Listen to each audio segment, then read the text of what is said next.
세상의 모든 정보 윤인구입니다.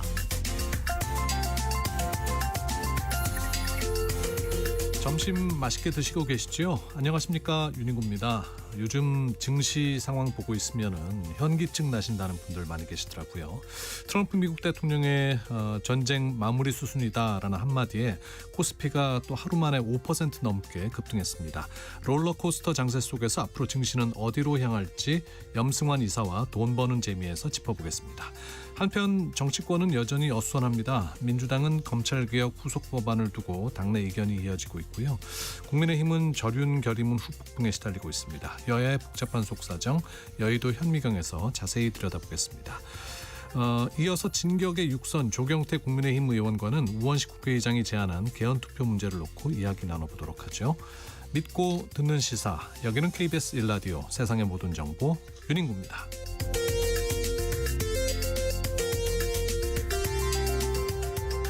오늘도 갓생 품격 있게 여러분과 함께하겠습니다. 어느새 한 주의 절반 수요일입니다. 시간은 참 빨리 흐르죠. 오늘은 잠시 좀 숨을 고르는 의미에서 인구와 함께하는 뷰티풀한 이야기 인터뷰 코너를 준비했는데요. 33년 동안 라디오 싱글벙글 쇼를 지켜온 DJ로 또 16년째 매주 수요일에 KBS 1TV 아침마당 도전 꿈의 무대를 함께하고 있는 이분이죠. 방송인 김혜영 씨 모시고 이야기 나눠볼 텐데요. 그 전에 먼저 여쭤볼게요. 여러분에게 라디오는 어떤 매체인가요? 예전에 라디오에 이제 손편지, 엽서 많이들 쓰셨잖아요. 라디오와 함께했던 여러분의 추억 이야기 문자로 보내주시기 바랍니다. 샵 9730, 샵 9730으로 보내주시고요. 짧은 문자는 50원, 긴 문자 100원, 콩으로 보내시면 무료입니다. 문자 중에 추첨해서 주유권 보내드립니다. 오르는 기름값보다 더 뜨거운 열정으로 여러분의 기름통 채워드리겠습니다. 3월 11일 수요일 KBS 1라디오 세상의 모든 정보 윤인구입니다. 본격적으로 시작합니다.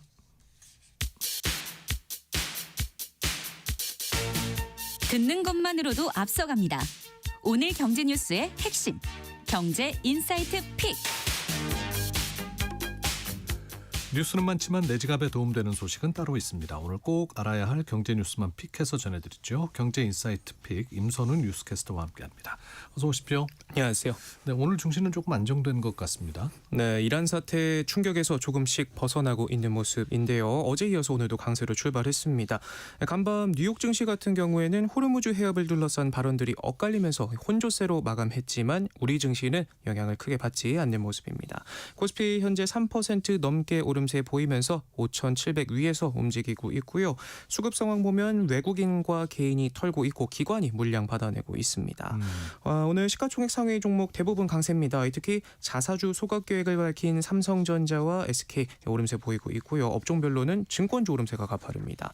이란 전쟁 이후 변동성 장세 거래 대금이 급격하게 증가하면서 증권업종의 호재가 예상된다는 점이 투심을 자극한 걸로 보이고요. 네. 시장에선 국제 유가와 이 지정학적 리스크가 당분간 증시 방향을 좌우할 변수가 될 걸로 보고 있습니다. 네, 이번 중동 사태 국내 금융시장에는 어떤 영향을 미치고 있습니까? 네, 유가라든지 증시라든지 좀 더 나아가서 우리네 물가도 영향을 준다. 이런 분석들 많이 나왔고 또 실제 흐름도 그렇잖아요. 그런데 주택담보대출, 주담대 같은 체감금리까지도 연쇄적으로 영향을 주고 있습니다. 이게 어떻게 가능하냐면 어제 기준으로 5대 은행의 주담대 금리는 5년 혼합형의 경우 상단이 6.76% 수준까지 갔거든요. 이란 전쟁 초기 때와 비교하면 0.24%포인트나 오른 건데 국제유가가 한때 급등하면서 국고채 금리가 급격히 올랐고 그 여파로 주담대 기준 역할을 하는 금융채 5년물 금리가 뛴 영향을 그대로 받은 겁니다. 주담대 금리가 대출 실행과 함께 확정된다는 점을 고려하면 한두 달 전에 신청해 이날 대출받은 차주들은 그야말로 날벼락을 맞은 셈이죠. 이럴 때는 어떻게 대처를 해야 하는 거예요? 네, 요즘처럼 금리 변동성이 큰 상황에선 은행별 금리 산정 기준을 꼼꼼히 따져봐야 합니다. 우선 은행마다 지표 금리 반영 시점이 다르거든요. KB나 우리은행 같은 경우에는 일주일 단위로 금리가 바뀌는데 매주 금요일 금융채 5년물 금리를 반영해 기준금리를 확정하고 일주일간 이를 유지하는 구조입니다. 반면 신한은행과 하나은행은 금융채 5년물 금리를 매일 반영해 고시하고 있어서 요즘같이 변동성이 클수록 오르내림이 심할 수 있다는 거 기억해 두시면 도움될 것 같습니다. 임선욱 캐스터 말대로 요즘 주담대 금리가 오르고 있다 보니까 예. 이게 변동금리를 선택하신 분들은 좀 머리가 아프시겠네요. 네, 올 초까지만 해도 사실 기준금리가 내려갈 것이라는 전망도 나오면서 변동형 택한 차주들이 많았는데 주춤하나 싶던 주담대 금리가 이란 전쟁 이후 V자로 반등하면서 난감한 상황에 놓였습니다. 실제로 올 1월만 해도요. 새로 주담대를 받은 차주 4명 중 1명꼴로 변동금리를 택하면서 3년 만에 다시 20%대를 기록했는데 난데없는 전쟁이라는 변수 때문에 앞서 짚어본 것처럼 이 국채금리와 은행채 금리가 오르면서 주담대 금리도 함께 오르자 고정금리로 갈 걸 변동금리 주담대 차주들은 늘어나는 대출이 이제 한숨이 깊어지고 있습니다. 또 이사철이잖아요. 이럴 때 이제 많이 들리는 게 전세 사기 피해 소식인데 예. 앞으로는 이제 전월세 계약 전에 집에 대한 정보를 한눈에 확인할 수 있는 방법이 생긴다고요? 네, 저도 예전에 한창 신혼집 구할 때 백방으로 알아보고 공부하고 했던 기억이 좀 나는데 앞으로는 이렇게 힘들게 발품 팔 필요 없이 전월세 계약 전 주택 정보를 한눈에 볼 수 있는 서비스가 도입됩니다. 정부가 오는 9월을 목표로 전세 계약 위험 진단 서비스를 새로 도입할 예정인데요. 예비 세입자가 계약을 하기 전에 해당 주택의 위험 요소를 한 번에 확인할 수 있도록 여러 정보를 통합해 제공하는 시스템이라고 합니다. 네, 얼핏 들어서는 꽤 이제 도움이 유용한 정보를 얻을 수 있는 사이트가 될 것 같은데 구체적으로 어떤 정보들을 확인할 수 있나요? 무엇보다 가장 중요한 건 보증금 관련 정보가 아닐까 싶습니다. 그동안은 주민센터나 등기소를 각각 찾아가야 해서 불편이 컸는데 앞으로는 이미 들어와 있는 세입자들의 보증금 규모, 이 선순위 보증금 정보와 함께 등기부 등본이라든지 확정 일자, 전입세대 내역 그리고 집주인의 세금 체납 여부까지도 한 번에 확인할 수 있게 됩니다. 네, 그러니까 이게 세입자 입장에서는 도움이 되겠죠. 제도적으로 보완되는 게 있습니까? 네, 현재는 세입자가 전입 신고를 하면 다음 날 0시에 대항력이 생기는데요. 그렇죠. 이 시차를 악용해서 집주인이 그 사이에 대출을 받는 사례도 있었는데 이런 편법을 막기 위해서 전입 신고를 하는 즉시 대항력이 발생하도록 법을 바꾸는 방안도 추진하고 있고요. 주택 권리 정보에 대한 공인중개사의 설명 의무와 책임도 강화하기로 했습니다. 네. 요즘 금리 때문에 대출이자 부담 느끼는 분들 많다고 하던데 30, 40대 부담이 상당하다고요? 네, 이게 남 얘기 같지가 않은 게요. 저도 월급날 통장 들여다보고 있다가 여기저기서 곧장 빠져나가는 거 보고 좋다 말았네 싶었던 적 많거든요. 그런데 실제로도 이 생활금융 플랫폼이 설문을 진행을 해봤더니 경제활동이 가장 활발한 30, 40대 10명 가운데 약 4명은 월소득의 30% 이상을 대출 원리금 상환에 쓰고 있는 걸로 나타났습니다. 네. 최근 대출 상황은 어떻습니까? 주요 시중은행의 가계대출은 2달 연속 줄었다가 지난달 다시 증가세로 돌아섰는데 다만 증가폭은 제한적이었습니다.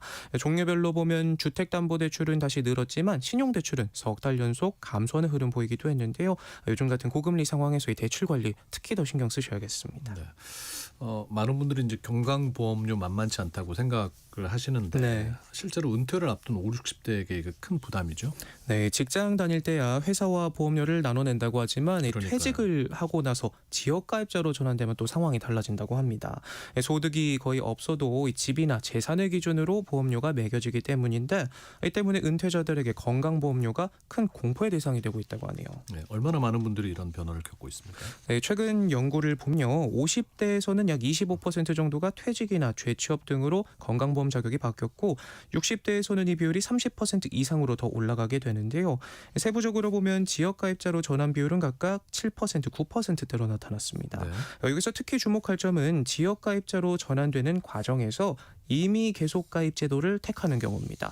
퇴직 후에 지역보험료가 직장에서 내던 보험료보다 높을 경우에 최대 3년간 직장 시절 내던 수준의 보험료를 유지할 수 있게 해주는 제도인데 막상 제도를 이용하는 사람들은 평균 재산이 3억 원대, 소득도 일반 지역가입자보다 훨씬 높은 걸로 나와서 돈 많은 은퇴자들의 꼼수로 활용되는 경우가 많다는 지적도 나오고 있습니다. 그렇다면은 소득이 적은 은퇴자들이 부담이 더 클 수 있겠네요. 맞습니다. 이미 계속가입을 선택하지 못하거나 대상이 되지 않는 일반 지역 가입자들의 상황은 더욱 열악하다고 하는데요. 평균 월 소득이 최저 생계비에도 못 미치는 경우가 많은데 재산이 있다는 이유로 매달 소득의 10% 정도를 보험료로 내게 돼 소득이 적은 사람일수록 이 재산 때문에 더 큰 경제적 압박을 받는 역진적 현상이 심화하고 있다는 분석이 나오고요. 네. 이 때문에 소득 중심의 부가 체계로 근본적인 제도 개선이 시급하다는 지적도 나오고 있습니다. 이란 전쟁으로 또 급하게 오르던 기름값 이제 좀 수그러들었다고 하던데 어떻습니까? 네, 이란 사태 이후 처음으로 전국 기름값이 내렸는데요. 오늘 오전 기준 전국 주유소 평균 휘발유 가격은 리터당 1,906원, 경유는 1,930원으로 둘 모두 내렸습니다. 한때 100달러를 넘나들었던 국제유가가 전쟁이 곧 끝날 것이라는 트럼프의 말 한마디에 80달러대로 떨어지고 또 정부도 30년 만에 최고 가격제 카드를 꺼내들면서 이 조치에 나서자 잠시 제동이 걸린 것 같습니다. 네, 그래도 뭐 여전히 비싸네요. 네. 정부가 손을 보겠다고 이제 직접 팔을 걷어붙였죠. 네, 일단 최고 가격제로 천장을 막아두긴 했는데 유류세 인하가 앞으로의 최대 관전 포인트가 되지 않을까 싶습니다. 임시 방편의 고착화라는 비판에도 물가 안정에 방점을 두고 벌써 5년째 20차 가까이 20차까지 연장한 상태인데 네.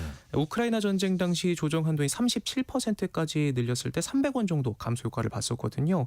현재 인하율이 7%, 리터당 57원 내려가는 효과가 있다는 걸 감안하면 이번에 이 인하폭을 얼마나 높일지가 기름값을 좌우할 것 같습니다. 근데 요즘처럼 국제유가 오를 때는 또 유류세 인하 효과도 제한적이라면서요? 맞습니다. 국제유가가 급등하는 상황에서는 이 기름값 자체가 더 크게 올라 효과가 잘 드러나지 않는다는 지적도 나오는데요. 실제 연구 결과에서도 유류세를 인하하더라도 그 혜택이 모두 소비자 가격에 반영되지는 않는 걸로 나타나고 있습니다. 휘발유 같은 경우에는 인하분의 약 26%에서 49%, 경유는 12%에서 27% 정도만 실제 판매 가격에 반영된 걸로 나타났는데 이 때문에 유류세를 낮추기보다는 세금을 그대로 걷고 대신 필요한 계층에 보조금 형태로 지원하는 방식이 더 효과적일 수 있다는 제언도 나옵니다. 네. 2년 전이었던가요? 그 아파트 지하 주차장에 벤츠 전기차에서 불이 나서 차량 여러 대가 이제 탄 사고가 있었잖아요. 네. 공정위가 조사를 했더니 제조사에서 안정성 논란이 불거진 배터리를 사용했다. 이 사실을 감추려 한 정황이 드러났다면서요? 네, 실제로는 이 중국에서 화재 위험으로 대규모 리콜 사태가 벌어진 파라시스의 배터리를 썼는데 네. 판매 지침에선 마치 CATL의 배터리가 들어간 것처럼 안내한 점이 문제가 됐습니다. 이런 사실은 화재 조사 과정에서 처음 드러났는데 이미 문제 차량 3천여 대가 팔린 다음이었다고 하고요. 심지어 벤츠 독일 본사도 해당 지침을 미리 보고받고 다른 나라에까지 소개했다는 점에서 공정위는 불법행위에 가담했다 보고 벤츠 코리아와 함께 검찰에 고발하기로 했고 법정 최대 기준을 적용해 112억 원의 과징금을 부과했습니다. 네. 끝으로 서울 지하철 5호선 연장 사업 본격 추진된다죠? 네, 이 방화역에서 인천 검단 신도시와 경기 김포 한강 신도시까지 약 25km를 잇는 광역철도 사업이 예비 타당성 조사를 통과했는데요. 총 사업비는 약 3조 5천억 원 규모로 검단 2개 역, 김포 7개 역 등 모두 9개 역이 새로 들어설 예정입니다. 네. 그러면 이제 교통 상황도 많이 달라지겠네요. 네, 현재 김포 한강 신도시는 김포 골드라인에 의존하고 있는데 혼잡도가 200%를 넘을 정도로 매우 붐비는 상황이거든요. 5호선이 연장되면 김포 골드라인과 공항철도 이용 수요가 분산되면서 출퇴근 혼잡이 크게 완화될 걸로 기대되는데 현재 계획으로는 2033년 완공을 목표로 하고 있습니다. 잘 들었습니다. 경제인사이트 픽 임선훈 뉴스캐스터였습니다. 고맙습니다. 고맙습니다. 자, 오늘 여러분께 드린 질문은 라디오와 함께하는 추억 이야기 문자 보내주십사 부탁을 드렸습니다. 1614님, 저는 야자 시간에 몰래 이어폰으로 라디오 사연을 매일 보낸 기억이 납니다. 제 아이들도 야자 시간에 공부 대신 핸드폰을 몰래 한다는 얘기를 들으니 예나 지금이나 비슷한 것 같네요. 그렇죠? 6393님, 라디오는 비밀 친구, 가끔은 찐 친구에게 못하는 비밀도 말할 수 있는 것 같습니다. 맞아요. 마치 그 라디오 듣고 있으면 그냥 1대1로 친구와 대화를 나누고 있는 느낌 받을 때 종종 있으시잖아요. 4288님, 라디오란 저와 함께하는 시간의 동반자가 아닌가 싶네요. 10대 때는 학원을 오가며 20대 유학 시절에는 외로움의 동반자, 30대는 출산 후 육아 동반자네요. 언제나 함께 해주어 고마워요 라디오 하셨습니다. 1152님, 진주 290번 시내버스 기사입니다. 라디오는 운전자들과 승객들에게 즐거움을 선사하는 없어서는 안 될 약방의 감초죠 하셨는데요. 네, 사연 보내주셔서 감사드리고 안전운전 하시기 바랍니다. 1400님, KBS 1라디오는 아이를 출산하고 육아하며 하루 종일 함께하고 있습니다. 문자 참여도 참 많이 했었는데 그 아이가 벌써 중학교에 입학했네요. 지금도 업무 중에 함께하고 있습니다. 유익한 방송 늘 감사합니다 하셨어요. 문자 보내주신 모든 분들 감사드리고 세상의 모든 정보 윤인구입니다. 듣고 계신 시각 12시 34분 지나고 있습니다. 교통정보 듣고 오겠습니다. 네, 이 시각 교통정보입니다. 도로를 지나기는 더 수월해졌는데요. 돌발 구간들이 있습니다. 경부고속도로 부산 쪽으로 서울 시구간이고요. 양재를 못 가선데요. 4차로에서 고장난 차를 처리하고 있습니다. 잠원 나들목 부근부터 영향을 받고 있습니다. 영동고속도로 문막 나들목 진출로에서는 승용차 사고를 처리하고 있습니다. 양방향 1차로가 막혀 있으니까 조심히 이동하셔야겠습니다. 중부 내륙고속도로 양평 쪽으로는 경북 지역이고요. 작업 여파를 크게 받고 있습니다. 현풍 분기점에서 지금 고령 분기점 쪽으로 가는 길이고요. 터널 안 1차로가 막히면서 5km 구간에서 속도가 많이 떨어지고 있습니다. 서울시내 올림픽대로 공항 쪽으로는 여의 2교 부근에서 작업 중이라 부근이 혼잡합니다. KBS 교통정보센터에서 이현입니다. 금리 탓만하기엔 우리 인생이 너무 길다. 돈 버는 재미. 증시의 큰 흐름부터 유망산업까지 투자 판단에 필요한 핵심 정리해드립니다. 돈 버는 재미, 염승환 LS증권 이사와 함께합니다. 어서 오십시오. 네, 안녕하세요. 네. 요즘 증시가 롤러코스터를 타고 있습니다. 근데 또 어제 그 트럼프 대통령이 이런 전쟁이 곧 끝날 것이다라고 얘기하니까 또 급등했어요. 네. 어떻게 보십니까? 그러니까 이제 트럼프 대통령 발언이 좀 왔다 갔다 해요. 지난주만 해도 뭐 이란이 항복 안 하면 계속 간다. 네. 되게 좀 장기화 뭐 국방부 장관도 한 몇 달 걸릴 거다. 이렇게 얘기를 해서 그래서 좀 시장이 또 안 좋았잖아요. 오래 네. 걸리면 유가 급등하니까. 근데 이제 어제 같은 경우는 전쟁이 사실 좀 막연한 거죠. 그냥 말만 한 거거든요. 구체적인 뭐는 없었고 곧 끝날 거다라고 이제 막연하게 한마디 던졌는데 이제 그게 또 유가를 급락시켜 버렸거든요. 그게 막연한 한마디. 네, 막연한 한마디. 네. 근데 이제 시장은 눈치챈 거죠. 벌써 출구 전략을 찾고 있구나. 왜냐하면 국제 유가가 120달러까지 갈 거로 예상을 못했던 것 같아요. 제 생각에는. 왜냐하면 그 대통령이. 얘기하기 바로 전날 국제 유가 폭등해 버렸거든요. 예. 그러니까 임계치를 넘어버린 거예요. 그러니까 우크라이나 전쟁 때 수준까지 가버리니까 이대로 그냥 방치하면은 사실 중간 선거 지는 건 명백하잖아요. 물가 때문에.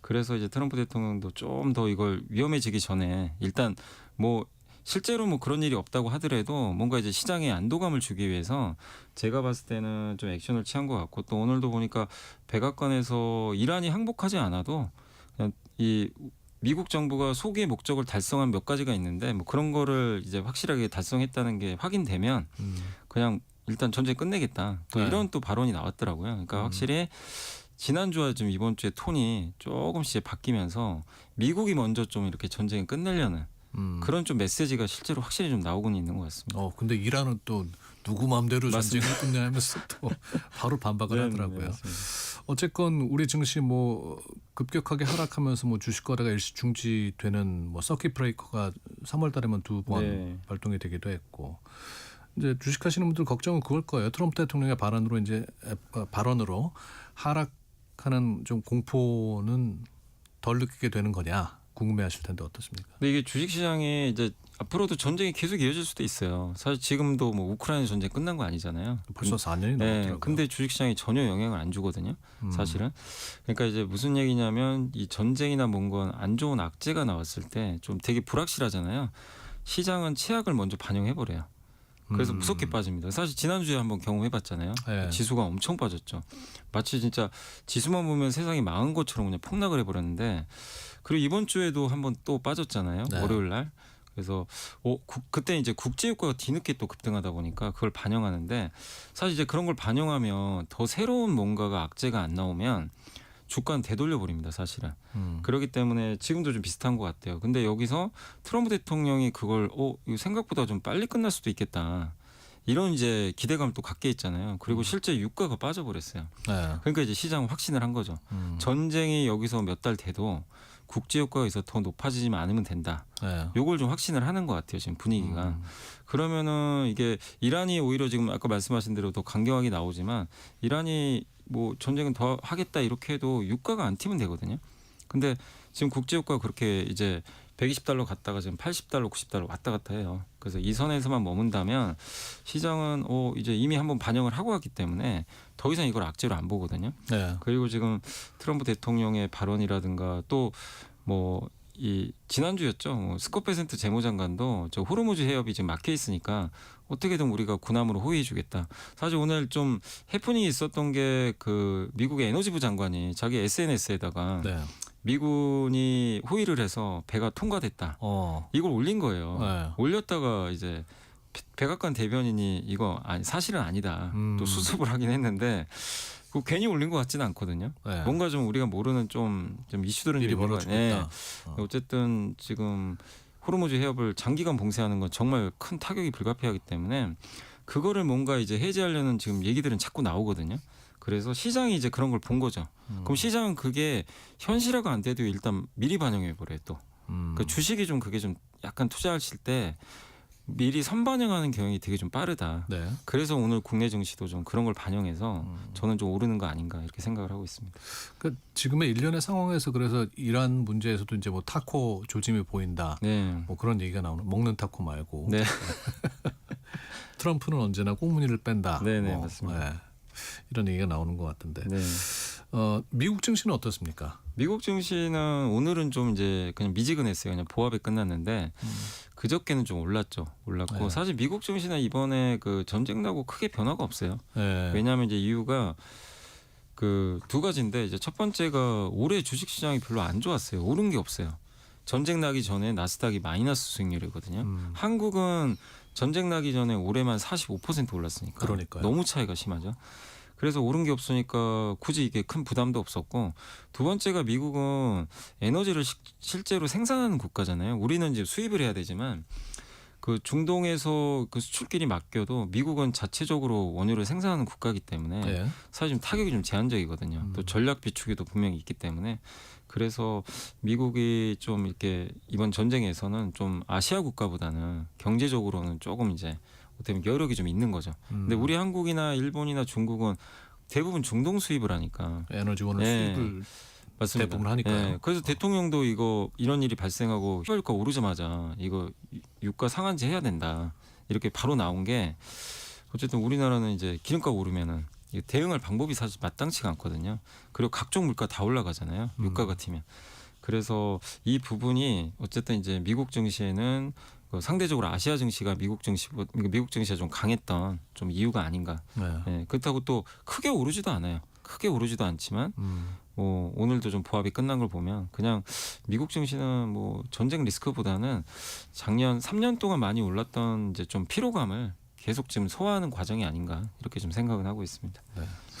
아무래도 가장 큰 걱정은 이제 유가일 거예요. 유가가 한참 올랐다가 이제 트럼프의 발언으로 좀 떨어지긴 했는데 오늘은 어떻습니까? 국제유가가 아까 제가 아침에 봤을 때 또 90달러 좀 갔다가 네. 오늘 새벽에 80달러까지 빠졌었어요. 그 아까 말씀드린 그 에너지부 장관이 자기 SNS에다가 군함 호위했다. 네. 그래서 급락했다가 그거 아니라고 또 하면서 또 올라가고 그래서 지금 이제 유가가 왔다 갔다 하는데 그러니까 우리가 좀 두려워할 유가는 100달러 이상이거든요. 네. 100달러 이상이 넘어가면은 이제 금리 인상 우려가 좀 커져요.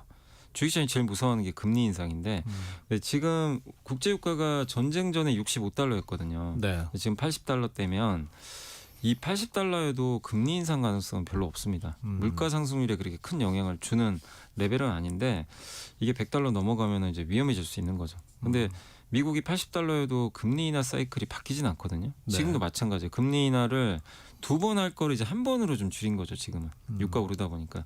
근데 인상과 인하는 되게 다른 개념이거든요. 네. 그래서 시장에 미친 영향은 80달러대에서 좀 유지돼도 그렇게까지 큰 충격은 없을 것 같고 다만 이제 시장에서는 지금 이제 비축유도 요즘에 방출한다 뭐 이런 얘기 나오는데 한 달 정도의 좀 여유는 있는 것 같더라고요.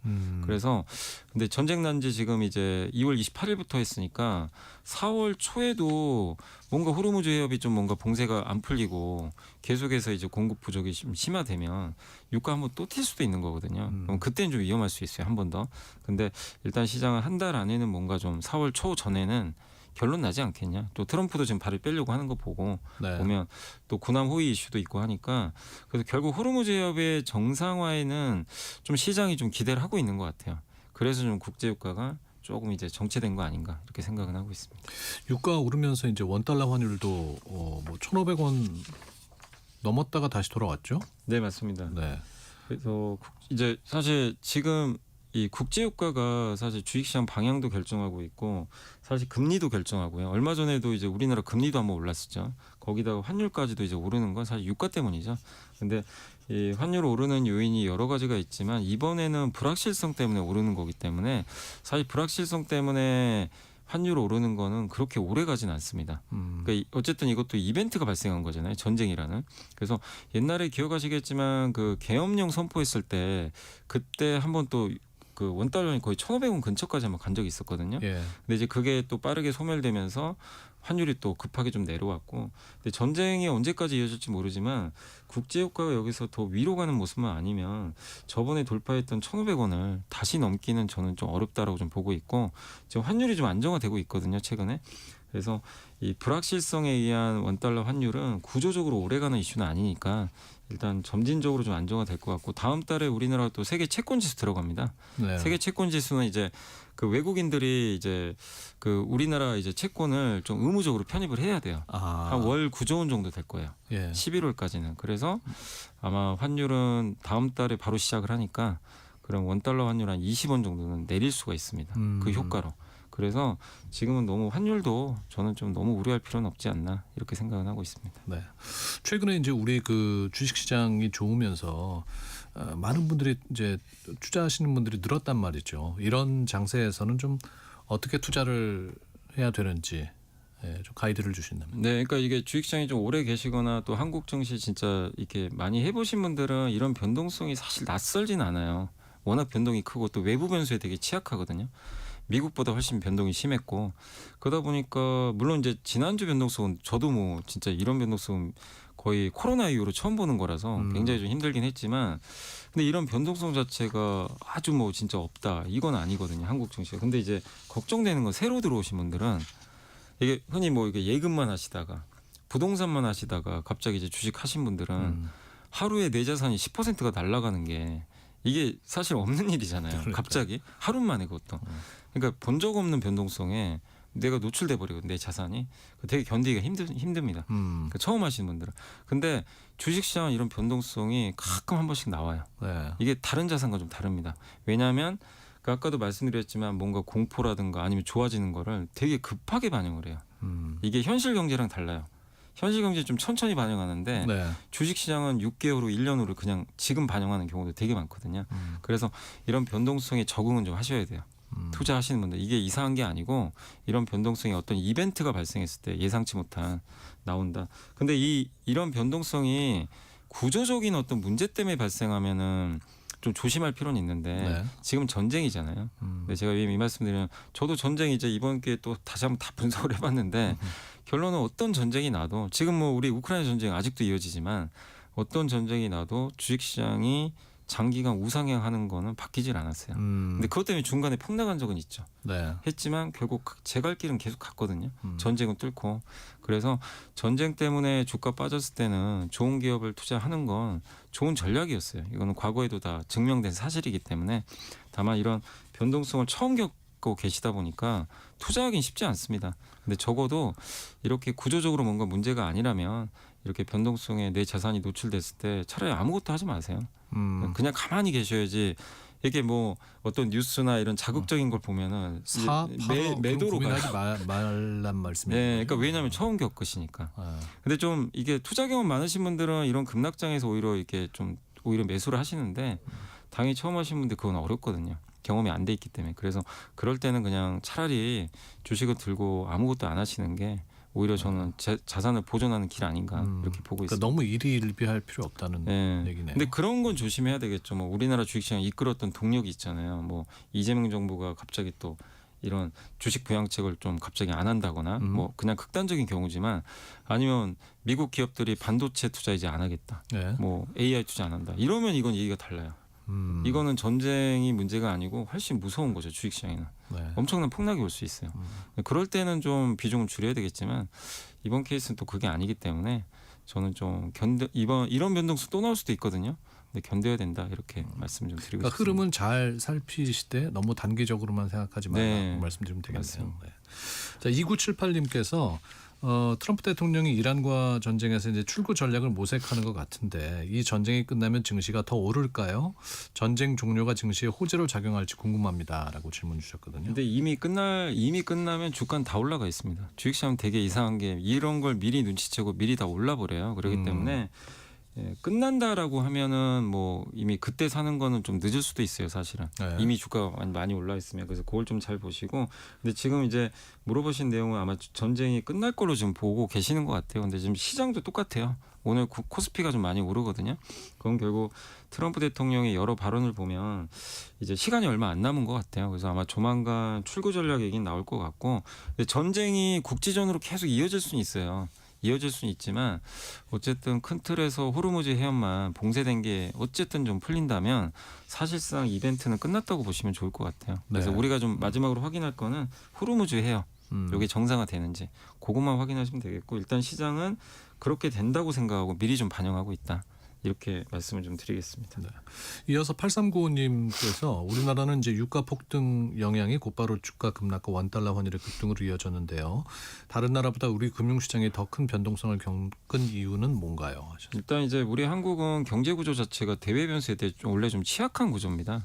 뭐 아시겠지만 내수가 단단한 것도 아니고 사실 대부분 수출로 먹고 사는 국가다 보니까, 근데 이런 대외 변수가 나오면 특히 국제 유가가 만약에 많이 올라가면 물가 오르죠. 금리가 올라서 전 세계 소비가 줄거든요. 그럼 우리는 이제 수출 물량이 줄어들게 되니까 그런 것 때문에 과거에도 대외 변수가 커졌을 때 환율이 올랐을 때 되게 시장이 좀 안 좋았어요. 미국과는 좀 다른 그림이죠. 미국은 또 달러 자산이니까 이번 전쟁 나고 나서 달러는 또 올라갔어요. 네. 그래서 미국은 오히려 이런 위기 때 또 빛을 발하지만 한국이나 이런 이제 신흥국이라 그러죠. 보통 증시에선 여기는 노출이 되니까, 그래서 그런 흐름은 이번에도 좀 이어졌다. 그래서 우리 한국 증시의 좀 경제 구조의 좀 특징이라고 보시면 좀 좋을 것 같고, 두 번째 이번에 유독 또 컸던 이유는 국내 증시가 정말 올해 너무 많이 올랐어요. 주가가 사실은 네. 좀 2월까지 좀 과열권이었거든요. 굉장히 가파르게 올랐잖아요.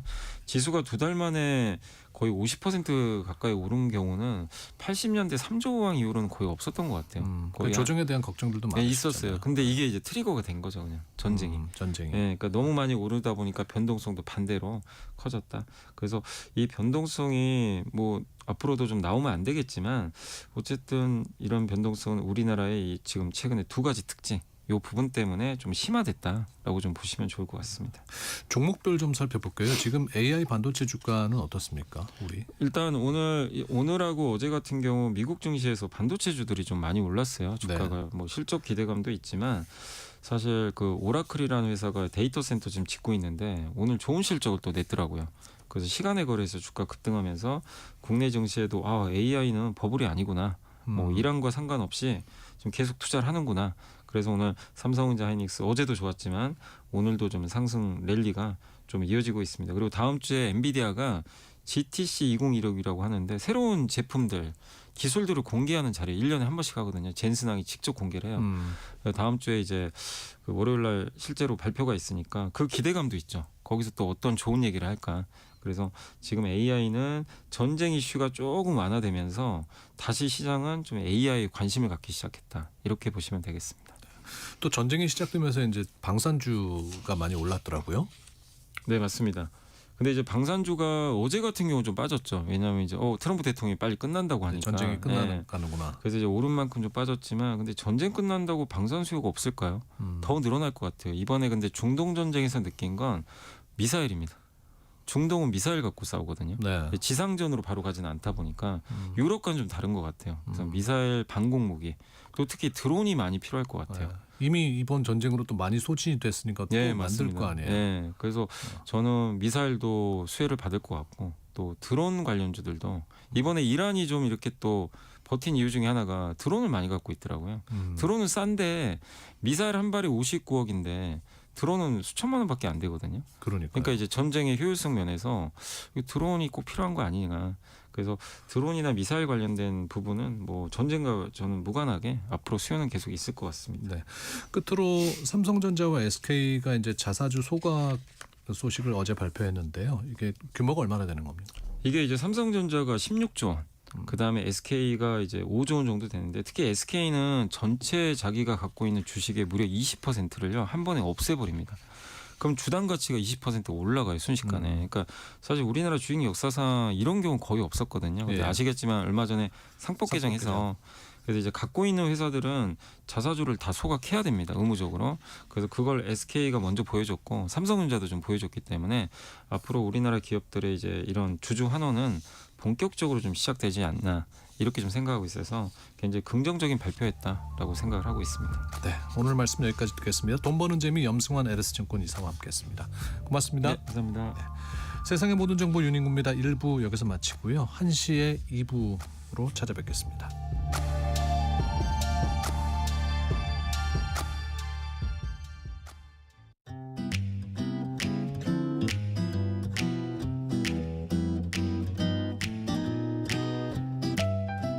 안녕하세요. 바른말 고운말입니다. 냄비나 주전자 같은 그릇 종류에는 뚜껑 부분에 꼭지가 달려 있습니다. 꼭지는 그릇의 뚜껑이나 기구 따위에 붙은 볼록한 손잡이를 말하는데 그릇 안에 뜨거운 것이 들어있으면 꼭지를 잡아야 뚜껑을 열 수 있죠. 그런데 꼭지라는 말이 식물과 관련해서 쓰이면 잎이나 열매가 가지에 달려있게 하는 짧은 줄기를 뜻합니다. 사과 꼭지, 수박 꼭지와 같이 쓰는데 예를 들어 수박의 꼭지가 시들었다면 그 수박은 맛이 없을 걸로 생각할 수 있습니다. 우리말 관용구에 꼭지를 따다라는 말이 있습니다. 이것은 처음으로 시작하다라는 뜻이고 오빠는 훈련소에 들어가서 군대 생활에 꼭지를 땄다 같이 말할 수 있습니다.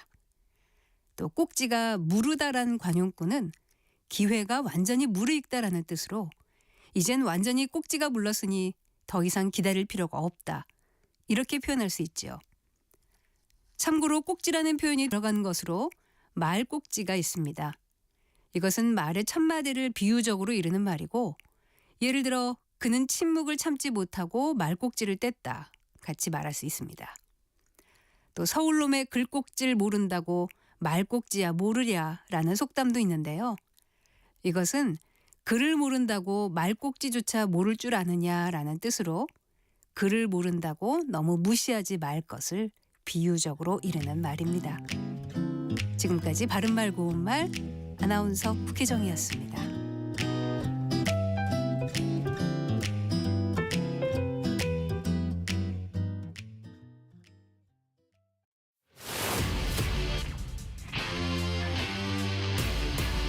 토론에 정답은 없습니다. 토론이 세상을 바꿀 수도 없습니다. 하지만 질문은 새로운 세상을 만들 수 있습니다. 질문으로 올바른 세상을 만드는 첫걸음. 평일 저녁 7시 20분 KBS 열린 토론.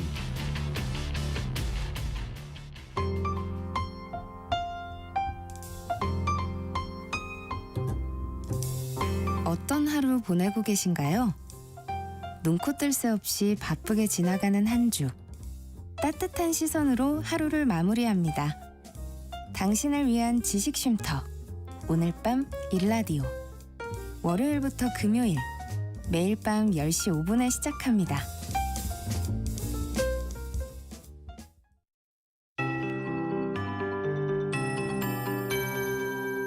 KBS 58분 날씨. 꽃샘추위가 풀리니 미세먼지가 말썽입니다. 대기가 정체되면서 전국 많은 지역의 초미세먼지 농도가 나쁨을 보이고 있고요. 서울 등 대도시 곳곳에는 뿌연 먼지 안개도 껴 있습니다. 낮 동안 일부 지역의 먼지 농도가 조금 떨어질 수 있겠지만 밤사이 국외 미세먼지가 또 유입되면서 내일도 많은 지역의 공기가 탁할 것으로 예상됩니다. 호흡기 관리에 더욱 신경을 쓰시기 바랍니다. 오늘 전국에 가끔 구름이 많이 끼겠고요. 중부 서해안은 오후까지 빗방울이 떨어지는 곳이 있겠습니다. 한낮 기온은 서울 10도, 강릉과 제주 11도, 대전, 부산 12도, 광주 13도, 대구 14도 등으로 어제와 비슷하거나 조금 높아서 일교차가 10도에서 15도 이상 무척 크게 벌어지겠습니다. 한편 지금 대구와 부산, 울산 등 경상도 곳곳에는 건조주의보가 내려졌습니다.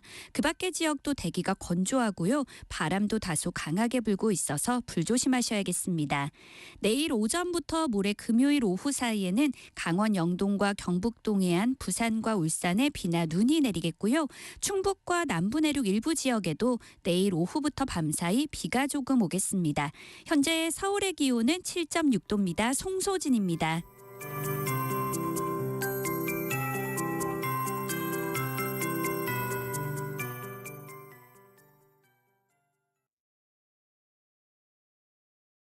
정성을 다하는 국민의 방송 KBS가 한시를 알려드립니다. AM 711kHz, FM 97.3MHz, KBS 1라디오입니다. HLKA.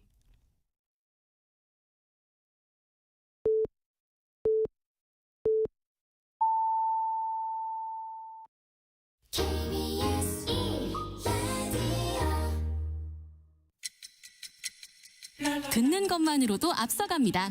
당신의 갓생 파트너 KBS 1라디오 세상의 모든 정보 윤인구입니다.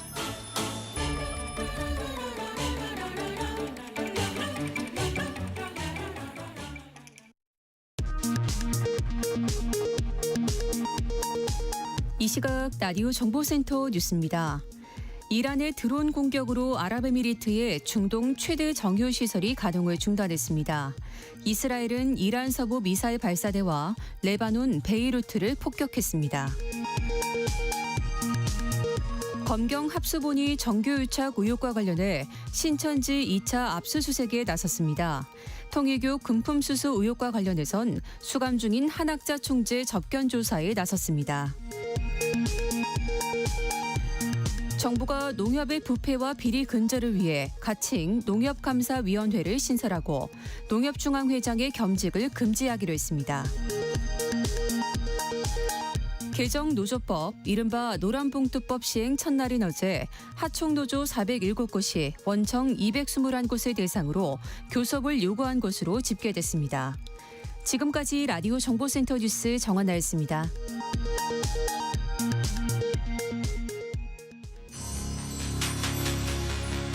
일상의 깊이를 더합니다. 당신을 위한 프리미엄 인사이트. KBS 1라디오 세상의 모든 정보 윤인구입니다. 네, 2부 시작하겠습니다. 정치권은 오늘도 시끌시끌하죠. 민주당은 검찰개혁 후속 법안 두고 당내 의견 엇갈리고 있고요. 국민의힘은 절윤 결의문 후폭풍에 시달리고 있습니다. 여야의 복잡한 속사정, 여의도 현미경 코너에서 들여다보겠습니다. 진격의 육선 조경태 국민의힘 의원과는 국힘 공천과 개헌 투표 문제 놓고 이야기 나눠보죠. 그리고 오늘 특별한 손님 모십니다.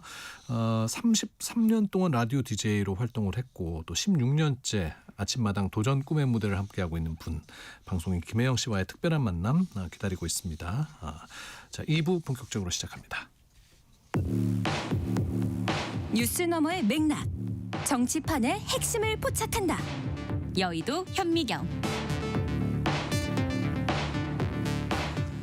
매일매일 차고 넘치는 정치권 이슈의 숨은 맥락을 짚어드리는 시간입니다. 여의도 현미경 함께할 두 분 소개하죠. 김수민 시사평론가, 박성희 시사저널기자 나오셨습니다. 어서 오십시오. 안녕하세요. 네. 우원식 국회의장이 오는 지방선거에서 개헌 국민투표를 하자 제안을 했습니다. 여야는 어떤 반응을 보이고 있습니다? 네, 우원식 국회의장 어제 국회에서 긴급 기자회견을 열었는데요. 오는 지방선거 때 이 헌법 개정을 위한 국민투표를 함께 진행하자고 제안했습니다. 우 의장은 일단 이 전면적 개헌이 아니라 이 단계적으로 개헌을 추진하자 이런 입장인데요. 대통령 연임제 등 이 여야 의견이 좀 큰 이슈는 일단 내려두고 여야가 공감대를 이룰 수 있는 개헌부터 먼저 추진하자는 겁니다. 네. 우선 우 의장은 이 비상계엄의 국회 통제권을 강화하자 이렇게 주장했습니다. 현재 이 비상계엄 해제 권한만 이 국회가 갖고 있는데요. 개헌을 통해서 이 대통령이 계엄을 선포하려면 먼저 이 국회의 승인을 얻을 수 있게 이렇게 바꾸자는 겁니다. 우 의장은 이 밖에 이 5.18 정신의 헌법 전문수록 또 이 지역 균형 발전 정신의 헌법 반영을 개헌안으로 제시했습니다. 우 의장은 또 이 비용 측면에서도 지방선거와 이 개헌 국민투표를 같이 하면은 혈세를 좀 아낄 수 있다 이런 입장인데요. 지방선거 이래 이 개헌 국민투표를 동시에 시행하려면 4월 7일까지는 개헌안이 발의되어야 하는데 우 의장은 여야의 이 3월 17일까지 국회 이 개헌특위를 구성해달라 이렇게 요청한 상태입니다. 다만 이 실제 이 개헌 논의가 좀 물꼬를 틀 수 있을지는 현재 미지수인데요. 개헌안이 국회를 통과하려면 재적 의원 3분의 2 이상의 찬성이 있어야 합니다. 그래서 이 여야 모두의 공감대가 필요한데요. 네. 국민의힘이 이 지방선거용 개헌 정치라면서 반대 입장을 낸 상태입니다. 송원석 국민의힘 원내대표가 개헌이 지방선거 프레임에 악용될 우려가 있다. 지금은 국회가 민생을 보듬는데 최선을 다해야 한다. 이렇게 선을 그었습니다. 우원식 국회의장의 개헌 제안은 이번이 처음이 아닙니다. 작년 5월에도 당시 대선을 앞두고 있는 상황에서 대선과 개헌 국민투표를 같은 날 같이 치르자라고 제안을 했거든요. 그런데 그때는 민주당 지지층 내부에서도 역풍이 컸습니다. 지금 대선을 치르고 내란을 극복해야 되는데 웬 개헌이냐 뭐 이런 얘기들이 있었고, 또 우원식 의장이 그때 2단계 개헌을 제안하면서 1단계의 권력구조 개편을 놨거든요. 이 부분은 개헌안 중에서도 논란이 큰 부분이기 때문에 민주당 내부 지지층에서도 좀 반응이 좋지 않았다. 그 점을 이번에 교훈으로 삼아서 단계적으로 접근을 하되 1단계의 권력구조 개편이 아니라 개헌 문제, 5.18 또 지역 균형 발전 이렇게 네. 무난한 주제들을 비교적 무난한 주제들을 배치를 했다고 볼 수가 있겠습니다. 근데 다만 이제 앞으로 쟁점이 될 수 있는 부분은 일단 국민의힘은 이 계엄이라는 내용도 들어가 있고 이런 부분들이 지방선거를 치르는데 더 부담이 될 것이다라고 하는 점 있고, 또 국민의힘 의석으로 현재 여러 법안에서 다 밀리고 있지만 네. 개헌안만큼은 우리 의석으로 발의가 되는 통과가 되는 걸 막을 수 있다라고 하는 이런 또 존재 과시도 있는 거거든요. 그런 의미에서 국민의힘이 동조하고 나설 가능성은 상당히 떨어진다 이렇게 볼 수 있겠습니다. 그러니까 시안이 있기 때문에 이거는 야당이 국힘에서 얼마나 호응을 보이느냐가 관건이겠네요. 자, 다음 여권 내에서 이제 검찰 개혁 후속 조치 두고 서로 이견이 좀 계속되고 있습니다. 네. 이유가 뭡니까? 일단 검찰 개혁의 강도와 속도를 두고 이 민주당 내 이 갈등이 좀 상당한데요. 결국 이 논란의 핵심은 이 검찰의 수사와 기소의 완전 분리 이후에 검찰에 남겨진 이 보안 수사권을 어떻게 처리할 것인가, 그리고 또 수사관들의 이 수사 권한 범위를 어디까지로 정할 것인가, 이 부분을 두고 여권 내 이견이 노출된 상태입니다. 일단 이 당정청이 만든 이 검찰 개혁 이 정부안을 보면 네. 경찰 수사 사건의 이 공소청, 이 전권 송치가 가능하게 되어 있는데요. 이렇게 되면 사건에 대한 선별을 검사가 할 수 있게 되기 때문에 사실상 검사의 힘이 그대로 유지되는 거 아니냐, 이런 반발이 이 법사위 내 소위 강경파 의원들 사이에서 나오고 있습니다. 김용민 의원 같은 경우는 이대로면은 공소청이 기존 검찰보다 더 센 기관이 될 수 있다, 이렇게 우려를 표하기도 했는데요. 반면 취재를 해보면 이 정부 그리고 이 소위 당내의 이 친명계의 입장은 좀 다릅니다. 검찰 개혁을 좀 반드시 해야 하지만 첫 술에 배부를 수는 없다는 건데요. 앞서 이재명 대통령이 SNS 통해서 개혁이 쉽지 않다고 혁명을 하려 하면 안 된다, 빈대 잡다가 초가 삼간 다 태울 수 있다, 이렇게 밝힌 것도 같은 맥락에서 해석이 됩니다.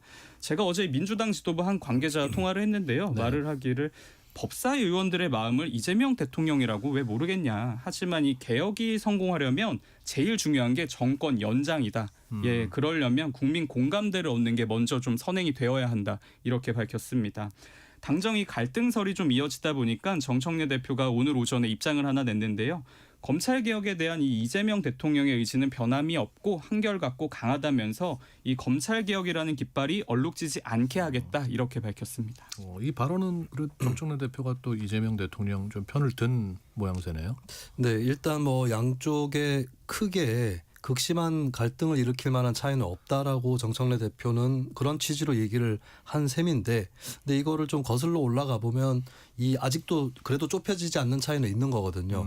사실 민주당 세력의 검찰 관련 정책을 기조를 요약하자면 수사 기소 분리라고 표현을 할 수가 있을 거예요. 이 점에서는 대통령, 법무부 그리고 여당, 법사위, 관경파 다 이견이 없습니다. 네. 근데 이거를 어떻게 정의하느냐, 규정하느냐에서 동상이몽이 없진 않았다고 봐야 될 것이, 현재까지 법무부에서 낸 안이라든지 이런 것들 종합해 봤을 때 수사 기소 분리해서 이 수사라는 건 수사 개시, 그러니까 검찰이 수사 개시를 하면 안 된다라는 쪽이라면, 여당의 특히 법사위, 관경파들은 어떠한 수사권도 줘서는 안 된다, 보안 수사권도 안 된다, 여기서 이제 보안수사권에 대한 입장이 갈리는 거거든요. 근데 이 부분에 대해서 사실 이재명 대통령이 법무부 장관이나 정부 안을 통해서 본인 의중을 드러내왔다고 볼 수도 있는데, 근데 지금 민주당 강경파 의원들이 이재명 대통령의 뜻이 틀렸어 이렇게 반박을 하는 게 아니라 이 대통령의 뜻도 우리랑 크게 안 달라라고 얘기를 하면서 오히려 이게 그러면 어떻게 이걸 조율할지 이 부분이 막혀버린, 그래서 아직 끝난 거 아니다, 더 법사위에서 논의를 해봐야 된다, 대통령도 그걸 막는 뜻은 아니다, 이렇게 되고 있거든요. 네. 그렇다면 사실 여기서 이재명 대통령이 직설적으로 확실하게 얘기를 해줘야 뭔가 가닥이 잡히는 거 아닌가, 이렇게도 볼 수 있는데, 근데 이 대통령 입장에서도 부담스러울 수 있는 것이, 만약에 확실하게 얘기를 했다가 그게 여당에서 잘 안 받아들여지게 된다면 그럼 대통령도 타격을 받는 거거든요. 이 점에서 과연 이 대통령이 명확하게 선을 딱 그어서 얘기를 할 수 있을까? 예, 이것이 또 관건입니다. 네. 또 하나 이제 어제 그 유튜브 김어준 씨 방송에서 대통령 공소 취소 거래설이 제기됐어요. 어떻게 된 건지 좀 내용을 정리해 주실래요? 네, 일단 논란의 발단은 유튜브 채널이죠. 이 김어준의 겸손은 힘들다에 출연했던 장인수 MBC 전 기자의 폭로가 발단이 됐습니다. 일단 장인수 기자 주장을 좀 요약을 하면, 이재명 정부의 한 고위 관계자가 고위 검사 몇 명에게 대통령의 뜻이라면서 이 대통령과 관련된 기존 사건들의 공소를 취소해달라, 이런 메시지를 전달을 했고, 그 대가로 이 검찰개혁의 수위를 조절해주기로 하는 일종의 이 빅딜을 시도했다는 겁니다. 즉 이 대통령의 이 사법 리스크와 이 검찰의 기득권을 맞바꾸려 했다는 이 굉장히 파괴력 있는 의혹을 제기한 건데요. 네. 논란이 확산하니까 이 친명계 핵심이죠. 민주당 이 한준호 의원이 이건 찌라시 수준도 안 되는 음모론이다, 이렇게 강하게 비판했습니다. 또 증거가 있다면 당당히 내놓으라, 이렇게 압박하면서 이 폭로한 기자를 강하게 몰아세웠는데요. 사실 이 장인수 기자가 취재원을 밝히지 않았습니다만 기자들 사이에서는 사실 한 두 사람의 이름이 언급되고 있거든요. 네. 이 대통령이 핵심 측근이고 검사들과 메시지를 주고받을 수 있는 주요 인사라고 밝혔기 때문에 그 대상이 정성호 법무부 장관이나 혹은 봉욱 민정수석 아니냐, 이런 추측이 나오고 있습니다. 의심이 확산하니까 정성호 장관이 오늘 언론을 통해서 내가 일선 검사와 거래할 군번도 아니고 그럴 이유도 없다, 이렇게 반박했습니다. 일파만파 커지고 있는 것 같은데요. 네, 일단 사실관계는 확정적으로 얘기할 수는 없을 것 같고, 현재 청와대라든지 이쪽에 반론이라든지 대응도 예상이 되고 있는 상황이기 때문에 진실인지 아닌지는 지켜봐야 될 것 같습니다. 근데 이게 만약에 사실이라고 한다면 파장이 클 수밖에 없는 것이, 공소 취소, 그러니까 대통령 사건의 공소 취소하고 검찰 개혁의 방안, 이것이 서로 맞바꿀 수 있는 사안인가 했을 때, 공소 취소라는 거는 특정 사건에서 이거는 정말 재판을 받으나 마나다, 받을 필요도 없다라고 검사 스스로 판단했을 때 이거를 처분을 하는 거거든요. 근데 그런 특정 사안에 대한 것과 그리고 일반적인 제도 개혁 간에는 직접적인 연결고리가 없습니다. 이거를 맞바꾸게 하려고 했다라고 한다면 이거는 그 거래를 시도한 사람들이 규탄을 받는, 그리고 나아가서는 이것이 어떤 위법적인 행위로까지 이어지지 않았는가라는 이런 의심을 받을 수 있는 사안이 되겠습니다. 그런 만큼 상당히 좀 물론 사실관계 확정되지 않았다는 걸 다시 전제하는 가운데서 굉장히 좀 중대한 의혹이다라고 하는 것이고, 이거를 만약에 사실이 아니라고 한다면 여권이라든지 또 대통령 청와대 쪽에서 빨리 수습을 해야 되는 그런 사안이라고 볼 수 있겠습니다. 여기에 대해서 국민의힘 특검 주장하고 있죠. 네, 국민의힘은 이 정부 인사가 이 공소 취소 거래를 시도했다는 주장에 대해서 특검 도입을 촉구했습니다. 송원석 원내대표는 정권이 실제로 이 대통령의 이 범죄 재판 자체를 없애기 위해서 공소 취소를 추진하는 게 사실이지 않냐, 그래서 거래설도 신빙성이 있는 거다, 이렇게 주장하면서 민주당이 이 공소 취소 음모론을 근절하고 싶다면 실제 이 공소 취소를 중단해야 한다, 이렇게 강조했습니다. 국민의힘은 나아가서 이 논평을 통해서 민주당은 이 김어준의 방송이 정말 허위라면 즉각 고소고발하라, 이렇게 압박했습니다. 네. 국민의힘 입장에서는 새로운 기회라고 볼 수도 있을 거예요. 얼마 전에 국민의힘 의원총회에서 결의문을 채택을 했지만 한편에서는 그것은 많이 미진한, 쇄신에는 역부족인 그런 결이다라는 평가가 있고, 또 다른 한편에서는 윤호개인이라든지 이쪽은 이렇게 나오면 국민의힘에서 탈당하겠다, 이탈하겠다라고 하는 그런 엄포를 또 놓고 있거든요. 이런 가운데서 국민의힘이 최근에 겪고 있는 난국을 타개하기가 상당히 어려워 보이는 그런 상황이었는데, 근데 공소 취소라고 하는 것이 만약에 사실이라면 굉장히 거대한 사안이기 때문에 국민의힘이 좀 이것을 기화로 해서 어떤 당의 난맥이라든지 이런 것들을 돌파할 수 있는 계기로 일단은 생각을 할 것 같습니다. 이걸 어떻게 헤쳐나가느냐, 어떻게 접근해 나가느냐가 중요한 거겠지만 일단 국민의힘 입장에서는 이 사안을 놓을 수 없다 이렇게 볼 수 있겠습니다. 네. 김수민 평론가한테 하나 더 물어보고 싶은 게 김어준 씨는 이제 여권 유튜버로 네. 분류가 되는데 여기서 이렇게 폭로를 했다는 건 어떻게 이해를 하면 되는지 조금 궁금하네요. 네, 그 폭로가 있을 때 장인수 기자가 얘기를 할 때 김어준 씨라든지 같이 출연한 주진우 기자라든지 쪽에서 좀 처음 들어본 얘기다라는 식의 반응을 하긴 했어요. 그래서 이거를 맞을 것이다라고 확정짓지는 않았기 때문에 아마 이 상황을 김어준 씨가 알고 있었을까, 방송 전에 내용을 알고 있었을까, 이 부분은 좀 의문으로 남아 있긴 합니다. 그러면 근데 왜 이걸 또 폭로를 하려고 하는 장 기자라든지 이 사람들의 의도는 무엇인가라고 했을 때 어쨌든 공소 취소라든지 이런 것들과 검찰의 완전한 수사권 박탈이라든지 이런 게 거래가 되면 안 된다. 더 중요한 것은 결국에 검찰개혁이다. 그 입장에서는 그렇게 생각을 하기 때문에 이것을 터뜨린 것이 아닌가 그렇게 보이는데, 근데 만약에 이런 설이 소위 얘기하는 보수 매체, 뭐 보수 유튜브 여기서 터뜨려졌다면 그거는 그냥 의뢰하는 의혹 제기겠거니 이렇게 받을 사람들도 꽤 있을 거거든요. 근데 공교롭게 소위 친여 유튜브라고 불리는 방송에서 이게 또 불거져 나왔기 때문에 파장이 또 더 커지는 것 같습니다. 그동안 이제 김어준 씨는 좀 정청래 대표 쪽에서 입장을 좀 많이 대변했다고 해서 이게 그런 또 친명과 친청의 갈등으로 볼 수 있는 건 아닌지 어떻게 생각하세요? 그러니까 친명 친청이라기보다는 일단 검찰 사안으로 봤을 때는 보안 수사권도 주면 안 된다. 쪽에 가까운 입장을 김어준 씨가 견지를 해왔던 건 맞고, 그리고 김어준 씨가 묘하게 이재명 대통령 입장을 좀 무력화시키고 있는 부분이 지금 법무부에서 보안 수사권을 허용해야 된다라고 하는 거는 이 대통령이 레드팀 노릇을 하는 것이다. 그러니까 이 대통령이 검찰 보안 수사권을 준다고 진짜로 그렇게 생각하기보다는 법안이 완성되기 전에 한 번 더 반대 입장에서 생각을 해보려고 그러는 것이다. 이렇게 얘기를 해버리면 좀 청와대에서도 거기에 대해서 반론을 맞바로 이렇게 충돌하듯이 하기는 어렵거든요. 네. 예, 그런 쪽이니까 아무래도 검찰 관련 사안에서는 김어준 씨가 뭐 정청래 대표라기보다는 법사위 강경파라고 불리는 민주당 의원들 쪽에 더 가깝지 않나, 현재로서는 그렇습니다. 알겠습니다. 자, 오늘 이야기는 여기서 마치도록 하겠습니다. 박성희 시사저널 기자, 김수민 시사평론가와 함께했습니다. 고맙습니다. 네, 감사합니다. 지금 듣고 계시는 방송은 윤인구 세상의 모든 정보 윤인구입니다. 청취자 여러분들의 참여를 기다리고 있습니다. 문자번호 샵 9730, 샵 9730. 짧은 문자는 50원, 긴 문자는 100원의 정보 이용료가 있고요. KBS 콩 어플리케이션, 일라디오 유튜브 채널을 통해서는 무료로 참여하실 수 있습니다.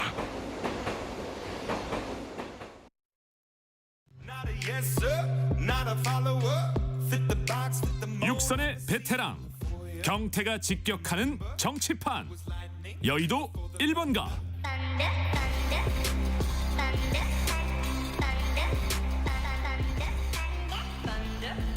바람잘 없는 정치판, 제대로 가르마를 타기 위한 시간입니다. 여의도 정치판의 흐름을 가장 오래 또 가장 가까이서 지켜본 분이죠.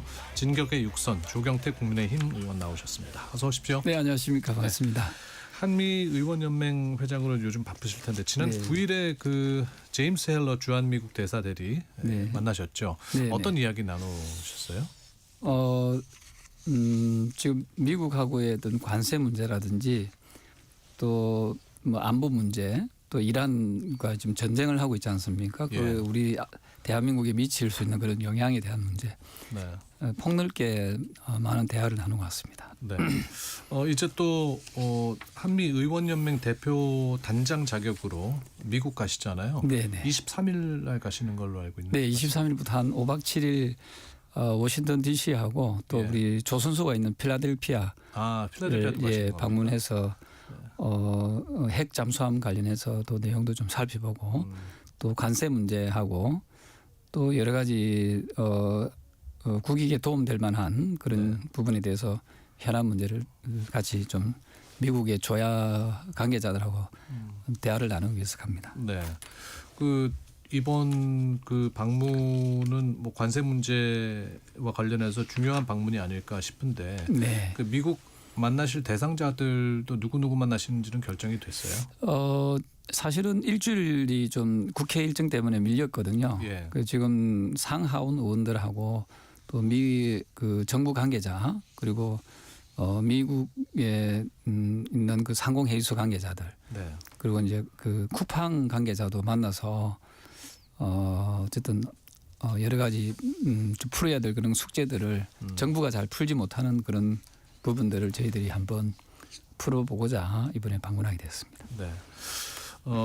어제 마침 그 민주당하고 국민의힘 그 대미투자 특별법이 특별위원회에서 통과가 돼서 네네. 이제 12일 회의에서 처리가 되는 거죠. 네, 안 그래도 이 부분에 대해서 저희들이 한 2차례 정도 그 의원들 한미 의원 연맹의 의원들하고 간담회를 했거든요. 그리고 국회의장을 제가 만나서 네. 다른 건 몰라도 이 대미투자법만큼은 최소한 원포인트 국회를 열어서라도 반드시 우리가 미국에 가기 전에 이 법을 통과시켜야 된다라고 했는데 마침 여야가 잘 이견 없이 해서 12일 날 네. 본회의를 통과시키기로 합의를 했습니다. 네. 이 대미투자특별법에는 어떤 내용들이 담겨 있는 겁니까?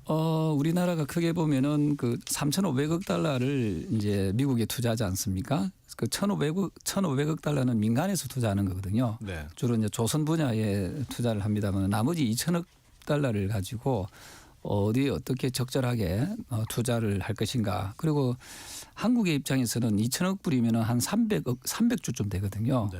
그 어마어마한 돈이잖아요. 그럼 그 돈에 대해서 제대로 또 잘 써야지야 되고 또 해소를 해야 되지 않겠습니까? 그렇죠. 자, 그러려면은 막연히 미국에서 투자하는 대로만 움직여서는 안 되고 거기서 과연 수익성이 나올는지 뭐 이런저런 부분에 대해서 좀 안전장치를 마련할 필요가 있고요. 또한 미국에는 어떤 신호를 줄 수 있는가 하면 한국이 실질적으로 투자를 한다 하는 것을 대한민국 국회가 이제 일종의 좀 실천적인 모습을 보여주기 때문에 네. 상당히 그 의미 있다라고 봅니다. 그래서 지난번에 앞서 말씀하신 그 주한미 대사 대리를 만나서 이 대미투자법이 곧 통과된다고 하니까 되게 안심하고 또 상당히 또 다행스럽게 생각을 하더라고요. 그래서 아마 한미 관계에 있어서의 그 어떤 양국 간의 그 신뢰를 회복하는데 상당히 긍정적인 영향을 줄 것이다 이렇게 봅니다. 네. 국민의힘 상황을 좀 이야기 나눠보겠습니다. 지난 9일에 소속 의원 전원 명의로 윤호개인 반대를 담은 결의문 채택했습니다. 이 결의문 내용에 대해서는 조 의원님께서는 어떻게 생각하세요? 네, 다소 늦은 감은 있지만 의원들께서 총의를 모아서 이 전륜을 선언한 것 역시 큰 의미를 저는 가지고 있다 이 생각합니다. 다만 이 전륜의 선언이 국민들 마음을 움직이게 하는 보다 적절한 후속 조치는 꼭 필요하다 이렇게 보고 있습니다. 메시지의 강도에 대해서는 만족하십니까? 그 결의문에 담긴.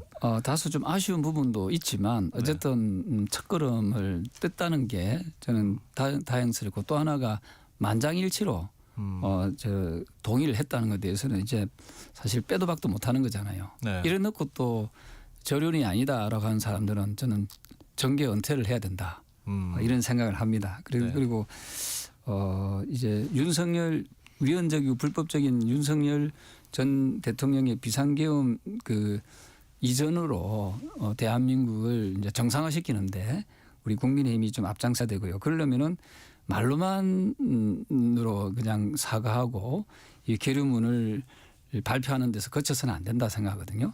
즉 윤의견을 외치는 극우 세력들 당내에 극우 인사들을 출당 제명시키는 것이 선행돼야 된다. 네. 예, 이것이 없으면은 저는 국민들이 우리 당을 믿지 않을 것이다 보고요. 또한 진실된 마음으로 대국민께 사죄를 해야 된다는 겁니다. 그래서 그거는 시점이 또 되게 중요하다고 생각하는데요. 4월 4일이 윤석열 전 대통령이 유죄 아닙니까? 4월 4일이 그 헌법재판소에서 탄핵된 날이지 않습니까? 네. 그때를 기점으로 저는 그 석고되지 않은 모습 106명의 그 의원들이 모두가 무릎을 꿇고 국민들께 진실된 마음으로 사죄하는 그런 모습들도 저는 필요하다 생각합니다. 그러니까 결의문에 이은 후속 조치가 따라야 한다. 네, 말씀인 네, 거죠. 그렇습니다. 그러니까 어쨌건 결의문 안에 장 대표도 이름을 올렸습니다. 네. 그게 또 의미가 있는 것일 테고 오늘 장동혁 대표가 입장 발표를 했더라고요. 의총 결의문 뭐 107명 야당 의원들의 의견이 다 모아진 것이다. 그리고 지방선거 승리를 위해서는 이게 우리의 입장이 마지막 입장이 돼야 한다고 생각한다. 더 이상의 논란은 지방선거 승리를 위해 도움이 되지 않는다라고 밝혔습니다. 이게 장 대표의 변화라고 볼 수 있을까요? 저는 한 100점 만점에 한 10점. 네. 굉장히 낮은 점수를. 네, 왜냐하면 제가 교수면 F 학점이죠. 네. 예, 국민들이 원하는 답은 아직까지 찾지를 못하고 있다 생각합니다. 지난번에 그 윤석열 전 대통령이 재판소 1심입니다만은 내란 수계로 해서 무기징역을 받았잖아요.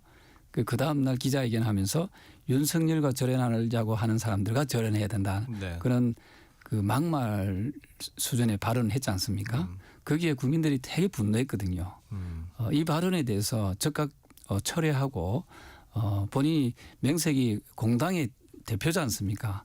그러면은 대표로서 저는 국민들께 사과하는 모습이 필요하다. 근데 이 부분이 빠져 있거든요. 네. 네. 그러면 장 대표는 여전히 사과하지 않고 있는 것이다.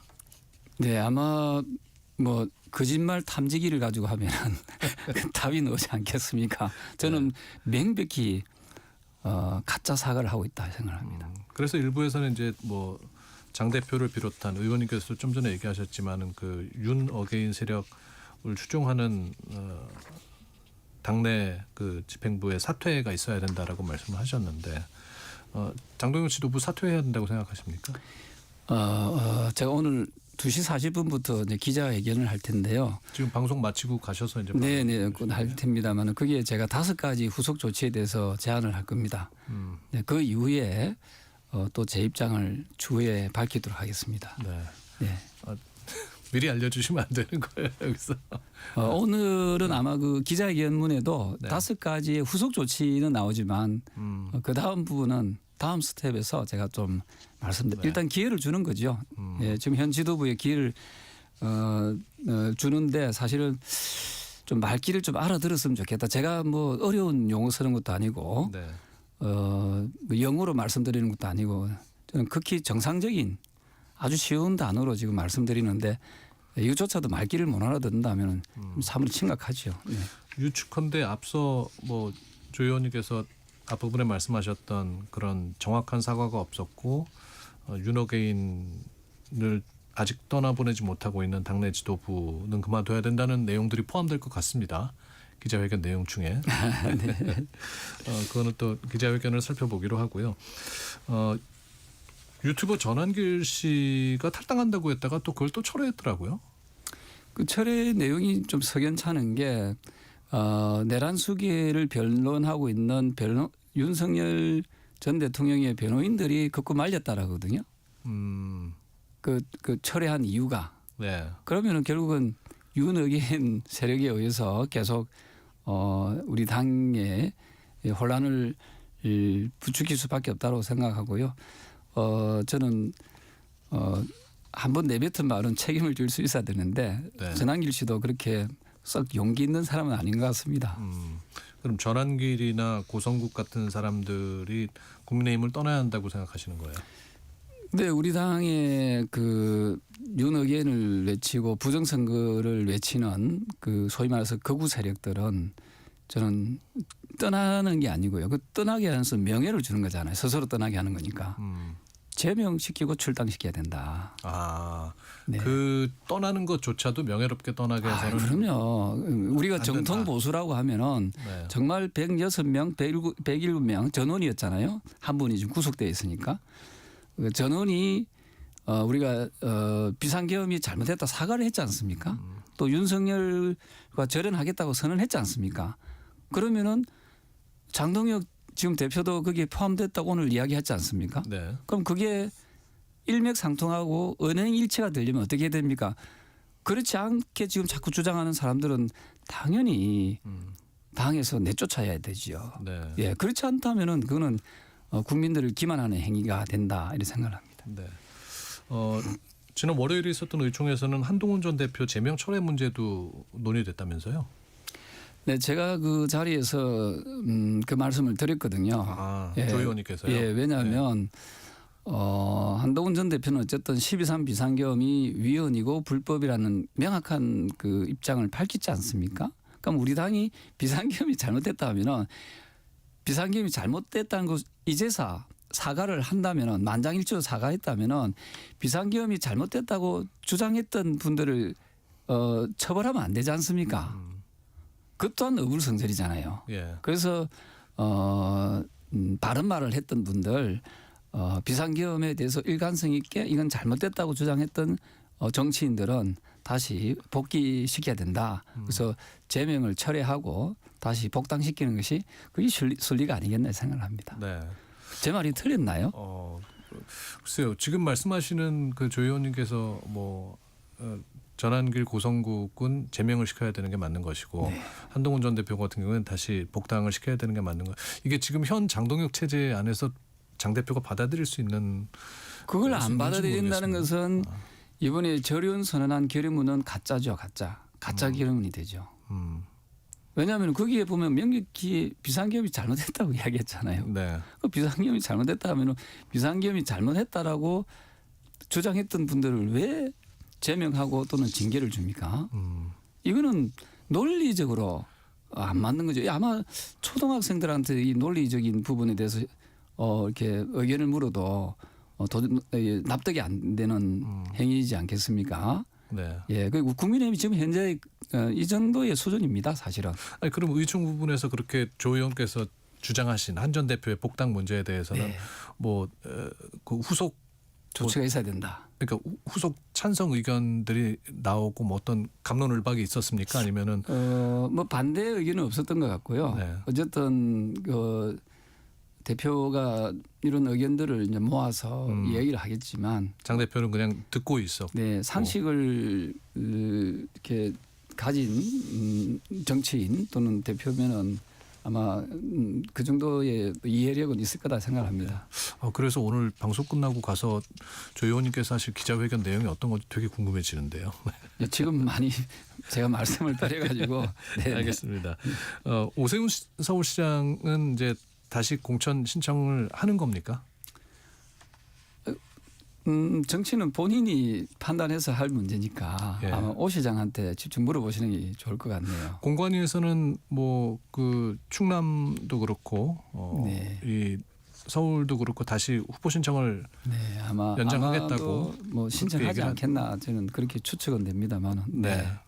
다른 후보들은 어떻습니까? 뭐 그 신동욱 의원도 저 출마를 하지 않겠다고 선언했고 나경원 의원도 그렇고. 네. 나머지 분들은 지금 당 상황이 워낙 안 좋으니까 또 현직에 있는 분들은 아마 출마를 안 할 가능성이 매우 높다. 네. 저희가 조경태 의원님 처음에 모시고 이 질문 여쭤봤었거든요. 네. 부산시장 출마하시냐고.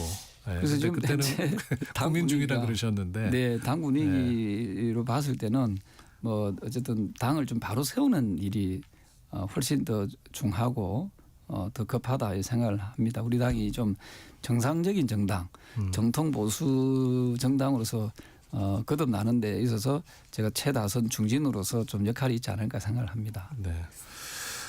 우원식 국회의장이 어제 그 6.3 지방선거에서 개헌 국민투표를 동시에 실시하자라는 제안을 했습니다. 그래서 17일까지 여야 개헌 특별위원회를 구성해달라고 했는데 의원님께서는 어떤 입장인데요? 저는 그 내용들을 보면은 뭐 상당히 상식적인 내용들이거든요. 그 예를 들면은 내란이 더 이상 이렇게 발생하지 않도록 하는 그런 안전장치를 좀 헌법에 좀 아마 넣는 것도 있고요. 그리고 또 사실은 이제 87년 이후에 우리 헌법이 한 번도 개정되지 않았지 않습니까? 네. 그럼 지금의 어쨌든 시대 정신을 담아낼 필요가 있다. 또 그 이번에 개정되는 헌법에 보면은 지방자치, 지방분권을 좀 더 강화시키는 내용도 들어가 있는 걸로 알고 있거든요. 그렇다면은 저는 가장 저는 이 대목에서 이번에 헌법의 중요한 개헌의 가치는 뭐냐면은 이제 더 이상 불법적이고 위헌적인 비상계엄은 내란은 발생하지 않도록 하는 안전장치를 마련하는 것이다 이렇게 봅니다. 이렇다면 우리 야당인 국민의힘도 좀 적극적으로 찬성하는 것이 옳지 않을까 생각을 합니다. 네. 최근에 사실은 국회의장을 만났을 때 아마 이야기를 하시더라고요. 예. 그래서 가능하면은 여야가 충분히 논의하고 논의해서 합의를 통해서 해야 되겠지만 이것을 굳이 좀 미룰 이유는 없다. 왜냐하면은 과거에도 헌법 개정에 대해서는 여러 차례 또 지금 22대 국회지 않습니까? 네. 20대 국회, 21대 국회 계속 있어 온 주제거든요. 그러면 이번에 의장이 말씀하신 이런 내용을 좀 더 무겁게 받아들일 필요가 있지 않을까 생각합니다. 네. 23일 이제 방미 앞두고 계신데 미국 잘 다녀오시고 다녀오셔서 또 방미 성과에 대한 이야기 모시고 듣도록 하겠습니다. 네. 감사합니다. 잘 다녀오겠습니다. 네. 오늘 나와주셔서 감사합니다. 네, 고맙습니다. 조경태 국민의힘 의원과 함께했습니다. 넘치는 정보 속 필승 전략. 당신의 갓생을 위한 일타쌍피 요약본. KBS 1라디오 세상의 모든 정보 윤인구입니다.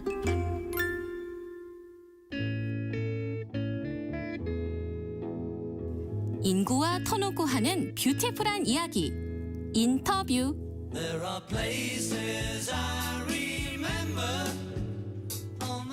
네, 성실함이라는 단어를 사람으로 형상화한다면 바로 이분이 아닐까 싶어요.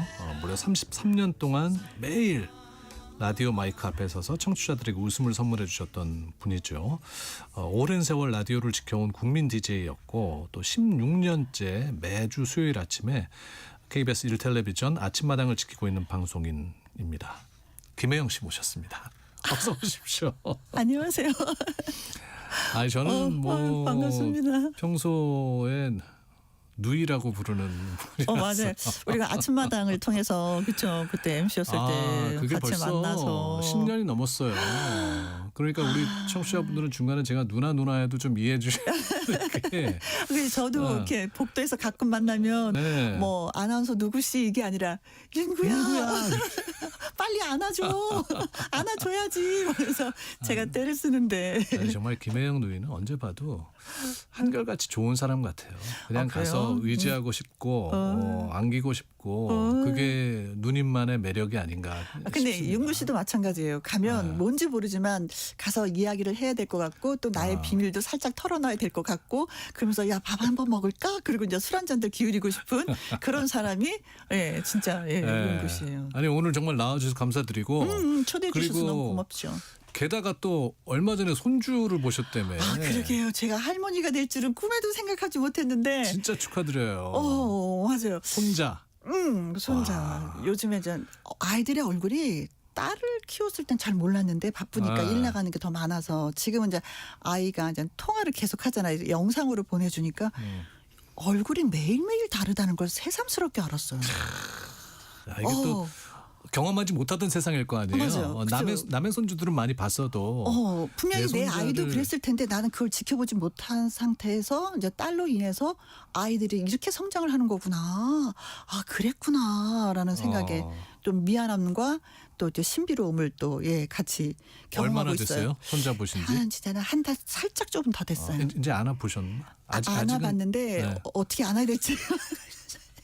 그게 딸이 내 엄마 아이 안을 때랑 다르죠 또 이거. 엄마는 떨렸어. 엄마는 이렇게 불안해.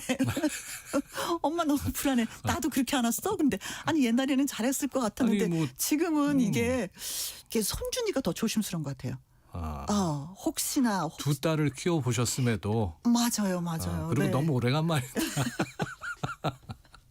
60년 거의 60년 만에 다시 아기를 낳는 거 아니에요? 애가 고개를 이렇게 잘 익히면 안 되니까 이렇게 안을 때도 앉아서 서서 다니지 않고 앉아서 혹시나 싶어서 아니 근데 정말 배려가 되더라고요. 지금 목소리 듣고 계신 우리가 유튜브로 나가기 때문에 화면으로 보시고 계신 청취자분들도 계시겠지만 목소리만 들어서는 우리 김혜영님이 할머니가 되셨다는 걸 다들 믿지 못하실걸요. 비밀로 해야 되는 거 아니에요?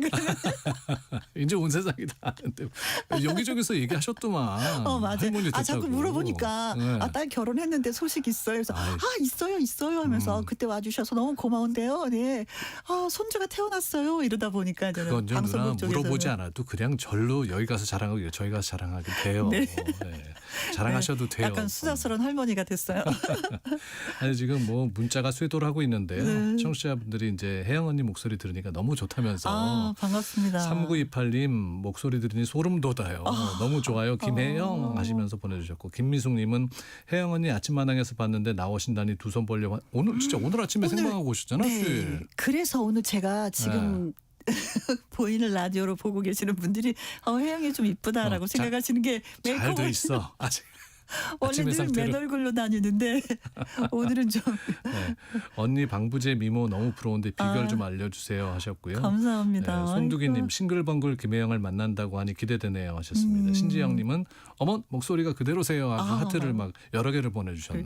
사실 저도 텔레비전에서 이렇게 하는 것보다도 이렇게 텔레비전도 마이크가 있고 라디오도 마이크잖아요. 똑같은 마이크인데도 달라요. 느낌이 다르죠.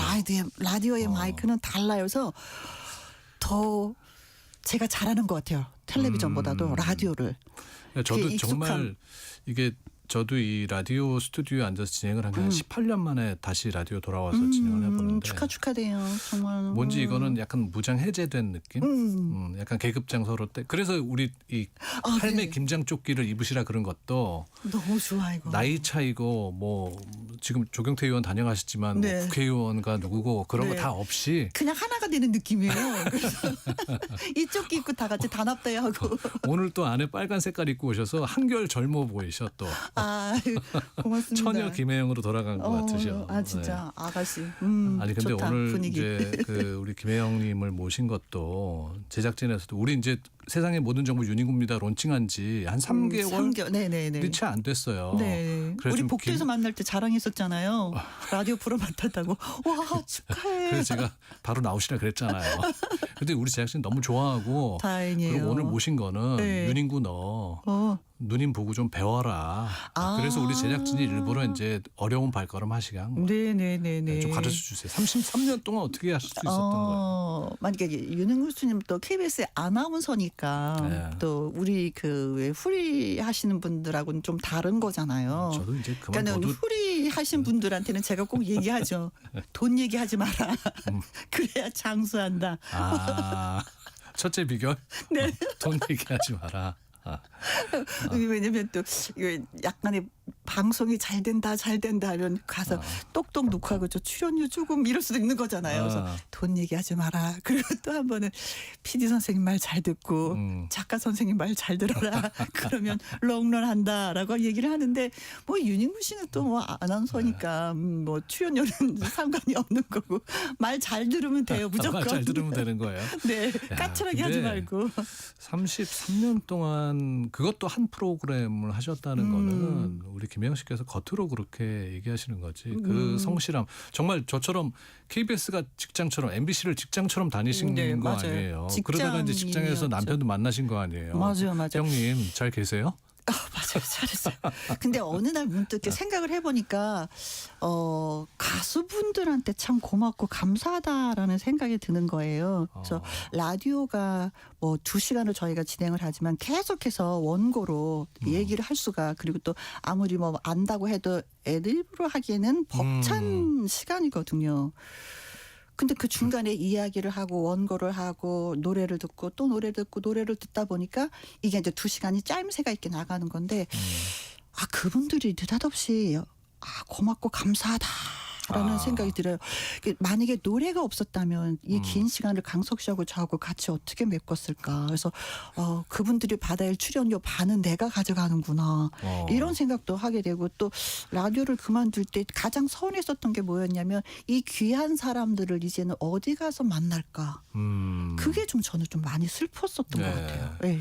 근데 불과 그 싱글벙글 쇼를 떠나신 게 제가 찾아보니까 얼마 안 됐더라고. 이제 2006년? 예, 20년에 맞아요. 마지막 방송하신 거 아니에요? 네, 그거 하고 나서 진짜 너무 감사하게도 KBS에서 네. 또 초대를 해주셔서 거의 한 3년 정도 해서 한 라디오는 한 36년 정도 했어요. 아니, 네. 100살까지 쭉 하실 것 같아 뭔가. 아니 기회만 준다면 우리는 또 한다면 하는 사람들이잖아요. 그래서 받아야 되는 사람들이니까 네. 선택을 받는다면은 또 한번 용기를 내서 으쌰으쌰 열정으로 마이크 워낙에 좋아하니까. 네. 네. 아니 33년 동안 짝꿍이랑은 안 싸우셨어요? 사실은 알게 모르게 많이 톡탁임이 있어요. 은근 보면 TV에 나오는 저 호-MC 두 사람 간에 사이 안 좋은 사람들 많다. 아니 비밀. 근데 그게 있을 수 있는 게 뭐냐면 사랑해요 당신 없이는 못 살아 하는 부부도 살다 보면 툭탁툭탁하고 너 안 볼 거야 나도 안 볼 거야 네 잘났어 못났어 이런 걸로 싸우는데 뭐 지나가는 사람 너랑 한번 짝 해볼래? 해서 하면은 전혀 다른 사람이고 맞춰보지 않은 상태이기 때문에 그럴 수밖에 없는데 근데 사실은 또 톡탁톡탁 하면서 성장을 해 나가는 것 같아요. 넌 이거 싫어하는구나. 그럼 안 할게. 넌 이걸 좋아하는구나. 내가 한 번 더 긁어줄게. 뭐 이런 것도 좀 있는 것 같아요. 네.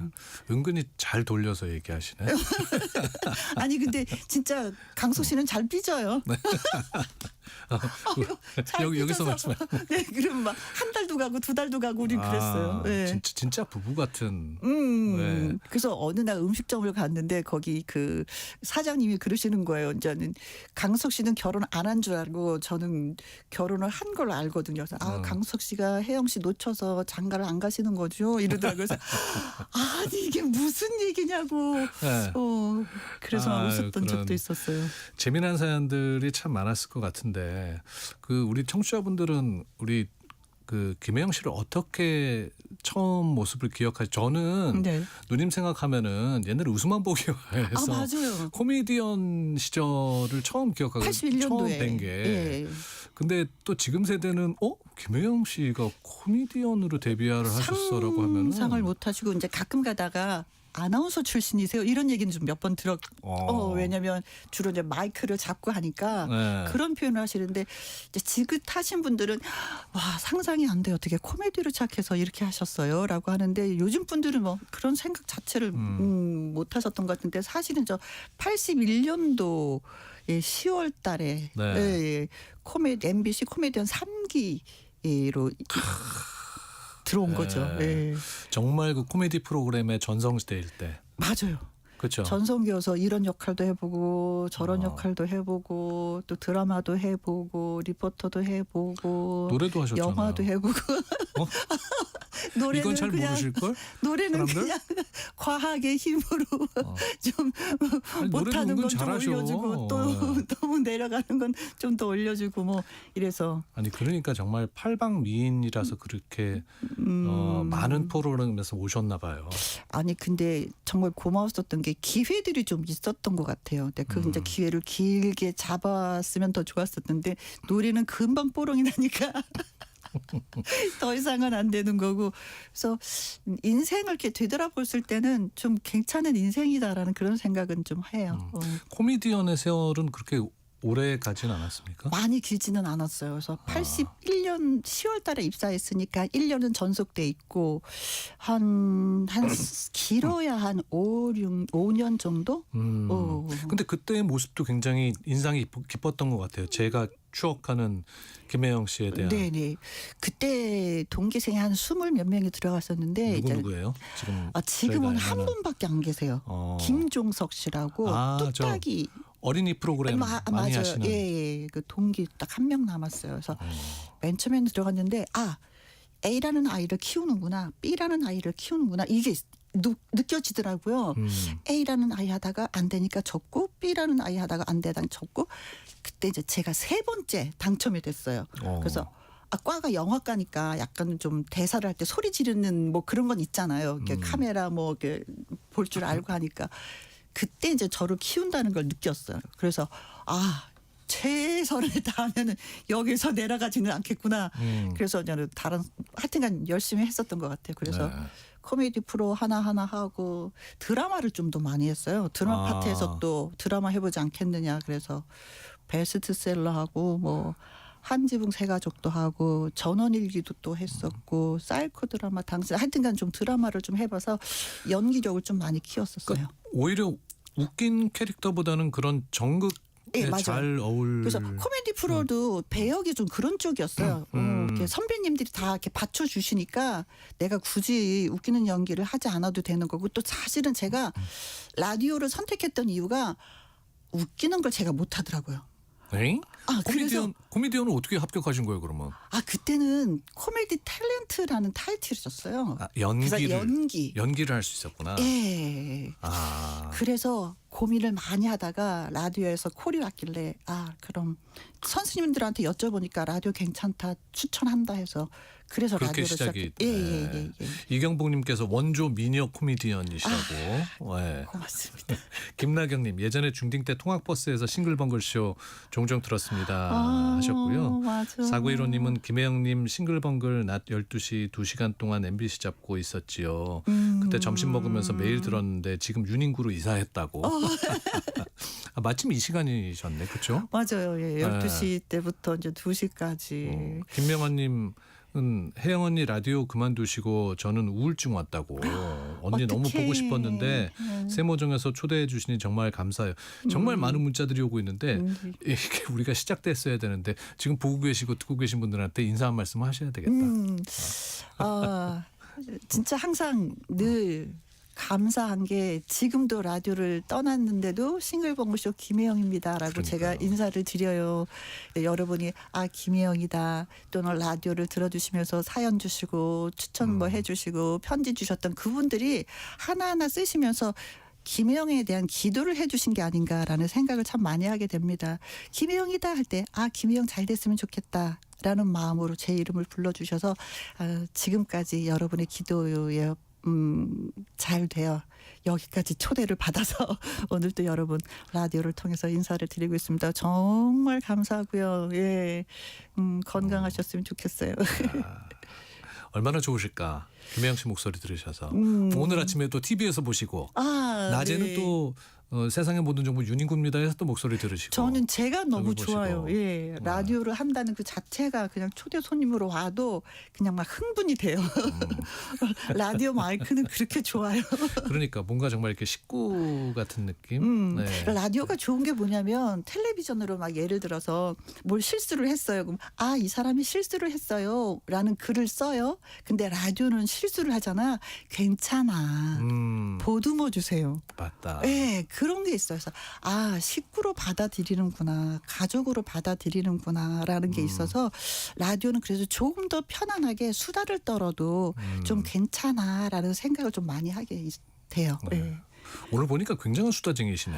그러게 내가 라디오가 너무 좋다니까 내 평상시 말 잘 안 하잖아요, 그렇죠? 저를 또 오랜만에 보셔서 그럴 수도 있고. 5894님, 혜영 씨 결혼식에도 면사포 쓰고 방송한 걸로 기억한다고 맞아요, 하시는데. 맞아요. 강석 씨가 기억하시는 사회 보고. 예. 네. 아니 어떻게 그거는 지금으로 치면은 갑질이요. 갑질이 아니라 네. 좀. 제가 그렇게 만든 거일 수도 있어요. 청첩장을 들고 본인이 원해서 그런 거예요? 부장님한테 손주 결혼하는데 했더니 딱 보더니 야 임마 이날 너 방송하고 가 이러시는 거예요. 근데 그게 너무 고마웠어요. 나를 필요로 하는구나. 결혼날 맞죠. 아니 바깥 어른께서는 별로 안 좋아하셨을 것 같은데. 결혼한 날도. 근데 방송국에서 예식장이 좀 가까운 거리 공군회관에서 했기 때문에 이제 가까워서. 공군회관에서 하셨어요? 네. 저 영등포. 애 아빠가 공군이어가지고. 네. 근데 그건 제가 자초한 거고 신혼여행도 이제 이원 방송을 했어요. 네. 제주도 가서. 에이? 근데 그것도 야 어떻게 방송을 해야지. 그래서 얼커니 나를 또 필요로 하는구나. 참 초긍정 에너지의 김혜영이야. 강숙 씨는 서울에서 하고 저는 제주도에서 하고 이제 이혼 방송을 좀 며칠 하고 또 이제는 출산을 했는데 출산한 지 일주일 만에 그때 PD 선생님이 총각이었거든요. 와야지. 그래서 뭘 잘 모르시는 분이었네. 그러니까 너 와야지. 그래서 아니 산후조리를 해야지 어떻게 일주일 만에 나올 수가 있어. 그래서 이제 보름 만에 나와서 했어요. 아니 어떻게 보면 지금 세대는 도저히 이해할 수 없는 너무 각박하게 사셨네. 근데 그게 다 저한테는 행복이었어요. 행복이어 놓고 또 그렇게 하다 보니까 항상 이렇게 인터뷰할 때 그러셨다면서요. 그러셨다면서 해서 깜짝깜짝 놀라면서 그럴 수가 있어요? 지금 현실에서는 그럴 수가 없는데. 근데 바꿔놓고 생각하면 정말 김혜영 씨가 없어서는 안 될 그 자리였나 봐요. 그렇지도 않은데 제가 너무 흥분하면서 방송을 해서 그랬었던 것 같아요. 아니 근데 그게 있었어요. 김혜영이잖아요. 강석 김혜영의 싱글벙글쇼.